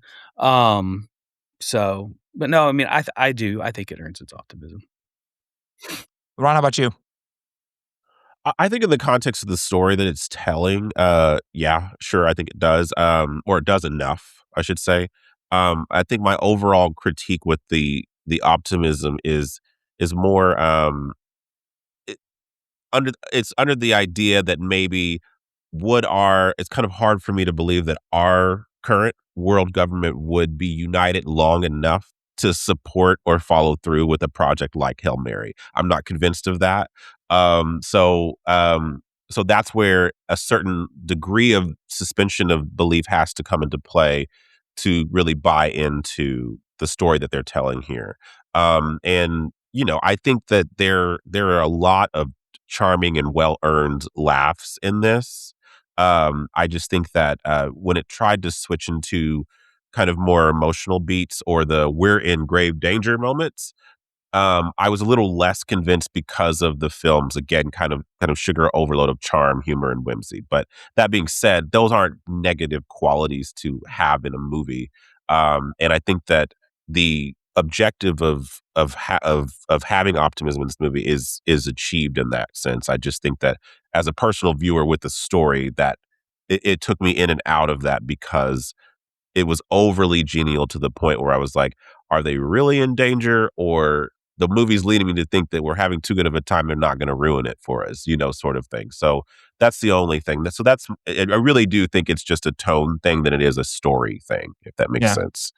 Right. Yeah. I feel that it's tone and pacing a little bit because there's also the pacing where like it kind of swaps really fast. Where you're Sure. like, Yeah. oh, here, totally over here. Oh, story speeds up real fast at the end. But Stephanie, what do you think? Do you think the film owns? Do you think it earns rather the optimism? I think it does. I think it does in focusing on the relationship between Grace and Rocky. We don't know what's happening back on Earth. We don't know what's happening back on Arid. Thanks to, some hand waving again and time dilation, much less time has passed for our two space travelers than has passed on their home planets. By the time John, Paul, George, and Ringo get back with the solution, who knows what's waiting at Earth? All we know about is what's happening on the Hail Mary and Blip A and what's happening in this relationship. And I think that if I were to meet an alien, I would hope that they have as good a sense of humor as Rocky does. That is like the greatest anthropomorphic gift that Andy Weir could have given this character is the same kind of sarcastic, nerdy humor one naturally finds among engineers. And you've got Rylan the scientist and Rocky the engineer out to save the stars. It's audacious. And I think the only way that you tackle a problem that big is with humor. Even if it is, if you were to think objectively about the stakes, might seem misplaced. It almost functions like an armor to me. There was a line in the film, I can't remember, it made me laugh. One that notably made me laugh in the movie where I think it's Rocky or Grace says something to Rocky and he says it sarcastically or in and he's obviously because of the language barrier, he doesn't understand sarcasm. He's like, oh, sarcasm, confusing. Because he doesn't know that he doesn't mean what he's saying literally. And I think that's funny because sometimes we get into those. If you don't know a person personally, you don't know whether they're being sarcastic or not. And that's a nuance of our language that's there. So, yeah, I appreciated that as well. Well, let's move right into the ending because I think a couple of other things that are either pluses or hangups for us might come clear in this section here. So again, the film concludes. Grace has to choose between going to Earth or rescuing Rocky. So essentially, as Brock already mentioned, he discovers that the material that Rocky had built was like the astrophage adapted to the material and was able to leak out. And he had determined that actually would have killed Rocky on his mission home. So he only has enough fuel to get back to either Earth or to get to Rocky. He chooses to go back for Rocky. He does send all the materials back to Earth, and we get the nice little scene back on Earth, which, Ron, this was made in the Obama era. It would have landed different. I will say that. I think so too. Yeah. The optimism. Anyway, we did have it one time. Once upon a time, we had it. We could believe that world governments could come together to problem solve. Anyway, neither here nor there. So yes, the materials do make it back to Earth so they can keep their mission, but then Grace rescues Rocky and ends up going back to a biodome on Iridia, or, I believe, again, based on the film, it's a little ambiguous, but he's in a biodome that resembles Earth that they built for him, and he's teaching Iridian students. And here's the thing I really want to dig into here, because it's revealed in that last section. They've had like the Earth story playing back through like flashbacks throughout the film.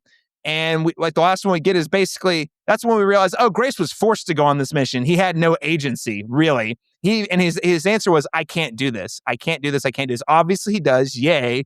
But there was a really interesting contrast, I thought, between how humans treated him and the Iridians treated him.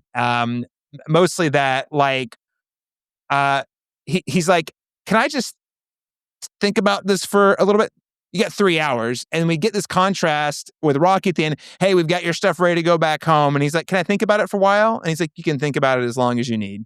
And that was a really interesting contrast that really stuck out to me, just kind of speaking to like human nature. And I wanted to see what you guys thought about that. So Stephanie, I'll start with you. What did you think sort of about the ending here? So I actually like the ending in the film more than I like the ending in the book. This is a spoiler free, or no, this is the spoiler zone. So I'm going to go ahead and spoil that part of the book for you, if you don't mind. Go for that it. line about take all the time you want.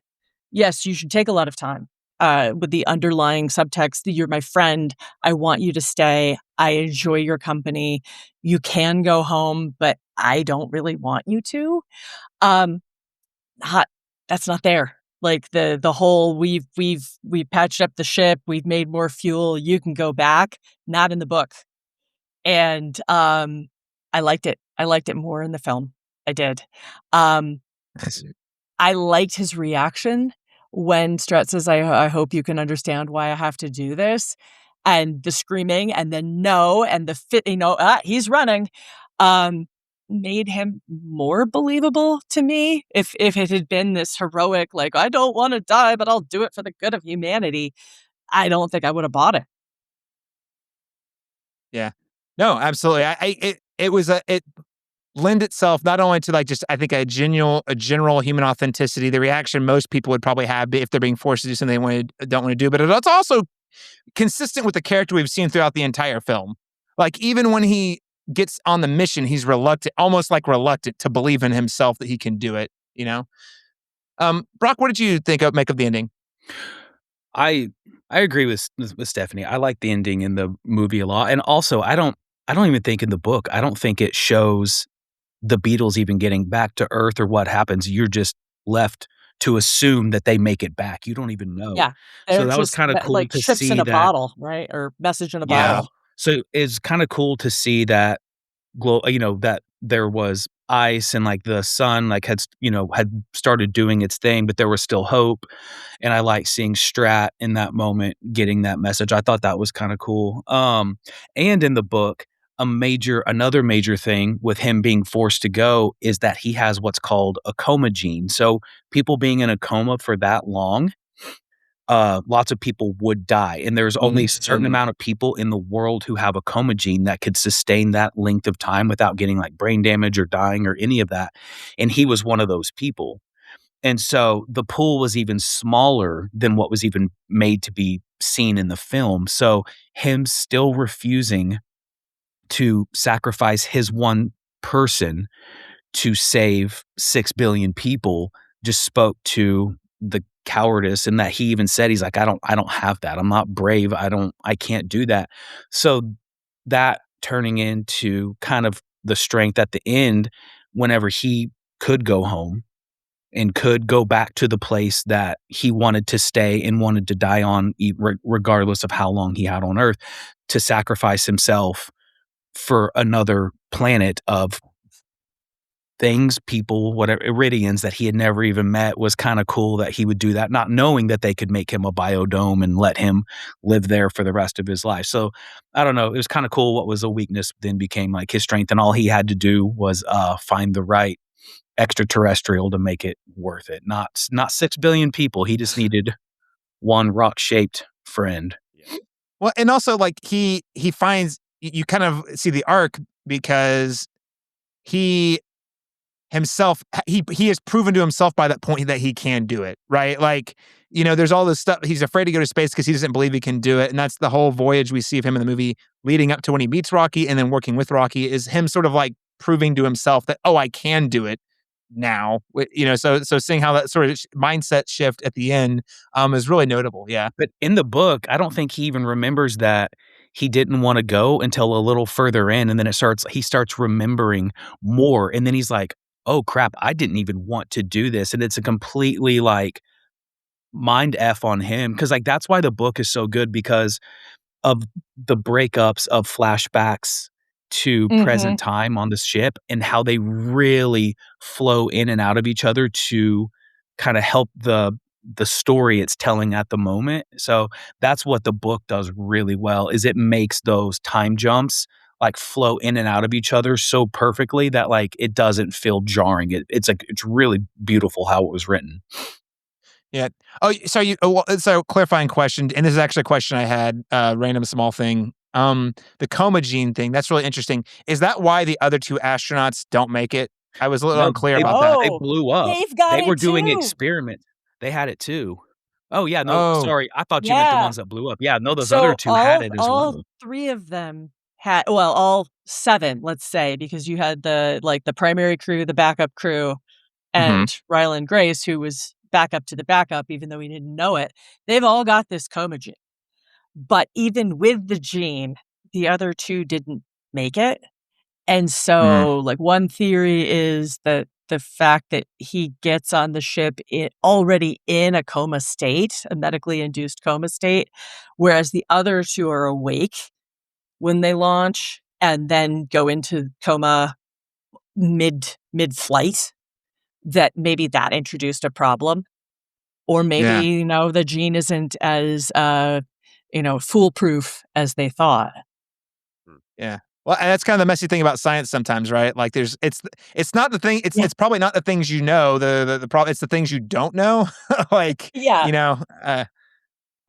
interesting, because that was the thing. I was like, oh, the other two science. Even the second time, I was like, oh, those other two astronauts are dead. Why are they dead again? I'm not really sure. But okay, interesting. Well, Laron, bring it back to the ending. What did you make of the ending? Yeah, I enjoyed the ending. At first I was having a hard time accepting that he would have. I mean, until it's obviously ultimately revealed that he would do this mission. Like why, like what his life, while maybe he wasn't the happiest or what have you, didn't seem so desolate to the point where he was just like, well, my life's invaluable. I mean, not valuable. So sure, I'll do it. So I was having a hard time being convinced that he would do this. And then when it's ultimately revealed that it was against his will, I was like, okay, that makes a lot more sense. But then that made all of his choices all the more meaningful, because it meant that now he is cognizant of these things and he's still choosing moment to moment, you know what I mean, to be selfless, in that regard, and so that was something that made all of his choices, I think, hit a little bit more, really, because they were against his will, because he didn't have to. He could have resigned and given up, and he never did. So that was something that I really spoke to his character in that way. So, but yeah, I enjoyed the ending, and it was a sweet kind of, again, kind of wholesome way to resolve everything. And if you can believe it, Strat in the book is way colder. They don't have these little glances at each other.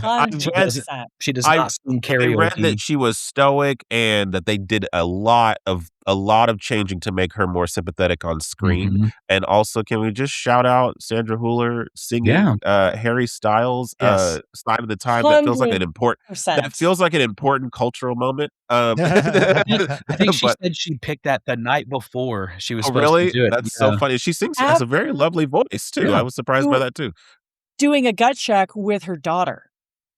Oh, wow. Apparently, she told the producers that she would do it if she got to pick the song, and then she went and did the check with her daughter to be like, "Is this still relevant? Is this a good choice?" And kid Yeah. was like, Mhm. "Yep, yep, go for it, There mom." was just briefly, there was an omission that I read that was really interesting to me that was not in the book about her character, where I guess allegedly because of the choices that she did with the Hail Mary mission, she was imprisoned. Is that correct? Like she was imprisoned at one point by the government, and then they had like a tattoo in the story, not in the book, but in the movie that since they weren't able to touch on that subplot that was supposed to be like a stand-in for that particular moment because it was a V with a line across it, which in French I guess meant I had it written down, but yes, it basically life without parole or something like that, and they weren't able Huh. to touch on it. So I thought that was an It, interesting thing. These are what the in the filmmakers were talking about in one of the Yeah, interviews. I found I interesting. she got hauled into court. Yeah. She gets sued for what Carl Sagan probably should or would have been sued for in terms of like copyright infringement and not seeking licensing agreements before putting media on a spaceship. He did it with the Voyagers, the Golden Records in real life. She did it with a computer system where she took like basically all of humanity's knowledge and she's like, I don't know what this crew is going to need, so I'm going to give them every resource that we have. Okay. So there's a scene with her in court. I do not remember her being in prison. That Okay. V There with was a is line through it it though? was the filmmakers. They were talking about how Okay. there was something they wanted to include from the book. They just weren't able to do so. So they relegated it to just a symbolic tattoo that they put on a tattoo that she didn't have in the book, but was supposed to be a nod to the readers that, hey, we couldn't do that thing, but this is supposed to tell you that the backstory's there. It's implied instead, like, Huh. but yeah, Okay. The character is an Iridian character. And it gets explained in the clock sequence in the book, and it also comes back in the numbering of the final chapter. That V with the line through it. Okay. All right. I really need to read the novel. I You should- also you should heard read it. at one point they talk about using climate like global warming as a failsafe for like actually slowing down the cooling of the Yes. planet, and they like Yes. blow up Antarctica or something. Mhm. I was like, They lay that a would have been bunch pretty of cool to have seen in a nukes. movie. I'm sure it would have been very expensive, but Yeah, they get And this they nuke climate the modeler. Yeah, they nuke a ice shelf, shove it off into the ocean to release a whole bunch of methane and warm up the planet to buy them some more time before Okay. the little John Paul, George, and Ringo come back Yeah. with hopefully a solution. Mhm. And Mm. how they breed all the astrophage in that short amount of time is a huge part of the book. They like put solar panels in the Saharan desert and like they came up with this huge thing to breed astrophage at like a astronomical level. And so like again, some things you can't put everything in the movie, but some things were just so cool in the book that were just so smart and just like the ways they figured things out. Like it was exciting in the book, and I feel like it would have been just as exciting because it's like these just scientific breakthrough after scientific breakthrough because humanity's on the line and what can we do? And they're pulling in all these other experts where Yeah. it's not just Grace, but they're like, these people are inspired by Grace, or he did one thing and then that made them realize they could do this. I don't know. It was really just Yeah. really cool. in the book. They do go to prison to get the guy who knows about the black body radiation to make the That's right. big energy production in the Sahara. So they do go That's to right. prison. It is just a visit, and then they get a guy out. I got you. Wow. I see. Holy cow. Okay. Laurent, I think you and I just need to go read the You should just read the book. novel. Yeah, That's what it at this sounds like. point. Yeah, I mean, it sounds pretty awesome. Like It's another awesome. spoiler is that Ryland Grace gets a whole bunch of astronaut training. He goes to Johnson Space Center for years and does stuff in the neutral buoyancy lab, that giant swimming pool, under the pretext of like, oh, you have to test this scientific equipment. But he's also learning how to do a spacewalk. Okay, Stephanie, this might be a great note to end on, actually. As a person who's worked at social media at NASA. You're telling me, because the movie just told me all that cool stuff you just talked about was just for social media selfies. Is that not the case? It is not. It is not. No, did we capitalize on some awesome, video footage and stills that came out of it? That is absolutely true. But those astronauts go through a lot. They go through a lot, and they are, they are extraordinary humans in a lot of different ways. Me and my, motion sickness, probably not leaving the planet as much as I'd like to, but my hat is off to them. Yeah, for sure. That's amazing stuff. I thought that was a funny nod. Did you like, all that space training you're talking about? That's just for selfies. You don't need that. A really good selfie. Yeah, but I think it was also just like their way of trying to like get him to get on board. Like, no, you don't need. Yeah, don't worry about the training. You just get on the ship. It's also you can do that thing where Earth is like in your little palm hand. You just have it right there in the distance. Yeah. Like we do with the sun, or everything else. Yeah. Well, good stuff, guys. We've talked for almost 2 hours about Project Hail Mary. So much more we could discuss. There's so much we weren't able to cover. I do want to give everyone a chance. Is there anything in particular you guys would like to call out before we wrap up today that maybe listeners might need to know about before checking out the movie? Oh, fun Easter egg. Look out for the plaques in the movie. There's a sequence where Ryland is just exploring the ship, and he finds this series of shiny metal plaques that are engraved with different designs that are a nod back to Carl Sagan and the Golden Record, and before that, the Pioneer mission. I've got little representations. Ooh. Like we put messages to aliens on the outside of the ship. Carl Sagan, I think, was one of the eternal optimists who was like, no, we should communicate with them. And a lot of people actually mad about this. This is a pulsar map that also shows up in Project Hail Mary, not in the book, but in the movie. It is a map of the 16 closest pulsars to Earth. It's basically, we are here. And a lot of people were like, you shouldn't do that, because what if they're not friendly? You just gave them a map of where we live. Listen, empathy. Lead with empathy. The biggest difference is that these plaques are on the outside of the spacecraft where aliens could see them. The filmmakers decided to put those plaques on the inside where the crew could see them.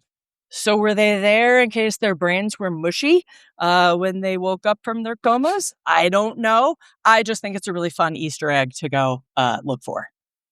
Very nice. Deep cut, great Easter egg, and super cool. You had some examples to show us today. All right, final word, Brock or Laron, anything else?